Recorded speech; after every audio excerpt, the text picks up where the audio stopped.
आज दिनांक 13 मार्च. आजच्या प्रवचनाचा विषय परमात्म्यावर पूर्ण निष्ठा पाहिजे. आईकरिता रडत असलेले मूल आई भेटल्याशिवाय रडणे थांबवत नाही, त्याप्रमाणे समाधानाकरिता आनंदाकरिता धडपडणारा आपला जीव परमेश्वर प्राप्त झाल्याशिवाय शांत राहू शकत नाही. म्हणून प्रपंचाची काळजी न करता परमेश्वराची प्राप्ती कशी होईल याची काळजी करा.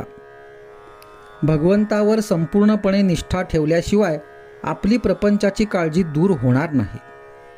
सर्व जगताचा जो पालन करता तो आपले पालन नाही का करणार? प्रत्येक गोष्ट त्याच्याच सत्तेने होत असते हे लक्षात ठेवा. मग प्रपंच कधीही बाधक होणार नाही. एक भगवंतावरची निष्ठा मात्र शेवटच्या श्वासापर्यंत सांभाळा. आपण पुराणात वाचलेच आहे की भीष्माने पांडवांना मारण्याची प्रतिज्ञा केली. भीष्म प्रतिज्ञाच ती, मग ती खोटी कशी होऊ शकेल? सर्व पांडव चिंताग्रस्त झाले, पण द्रौपदीची निष्ठा मात्र जबरदस्त होती. ती म्हणाली, आपण श्रीकृष्णाला विचारू. तिने सर्व वृत्तांत त्याला कथन केला.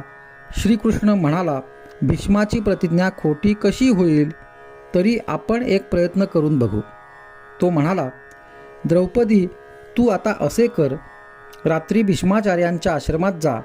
तिथे फक्त संन्याशांना आणि स्त्रियांना मुभा आहे. मी तुझ्याबरोबर आश्रमापर्यंत येतो.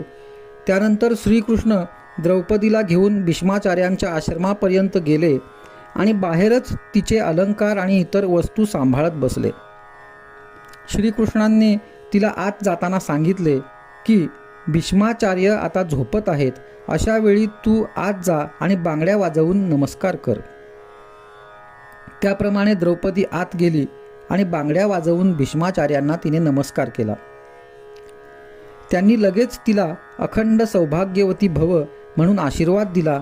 मग त्यांनी पाहिले तो द्रौपदी. तेव्हा ते म्हणाले, द्रौपदी, ही अक्कल तुझी खचित नव्हे. तुझ्याबरोबर कोण आहे ते सांग. ती म्हणाली, माझ्याबरोबर गडी आणला आहे, तो बाहेर उभा आहे. भीष्माचार्यांनी बाहेर येऊन पाहिले.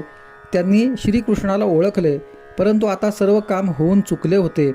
म्हणून म्हणतो, परमात्म्यावर एक पूर्ण निष्ठा पाहिजे. या निष्ठेच्या आड जर काही येत असेल तर तो म्हणजे आपला अभिमान. हा अभिमान सर्वांना घातक आहे.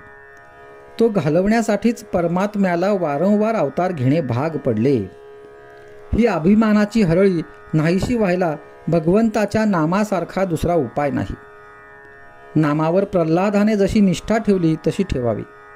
त्याने नाम श्रद्धेने घेतले आणि निर्विषय होण्याकरिता घेतले. आपण ते विषयासाठी घेऊ नये. नामापरते दुसरे सत्य नाही हे समजावे. आजचा सुविचार. नामस्मरणात स्त्री पुरुष, श्रीमंत गरीब हे भेद नाहीत. फक्त ते श्रद्धेने घेणे जरूर आहे.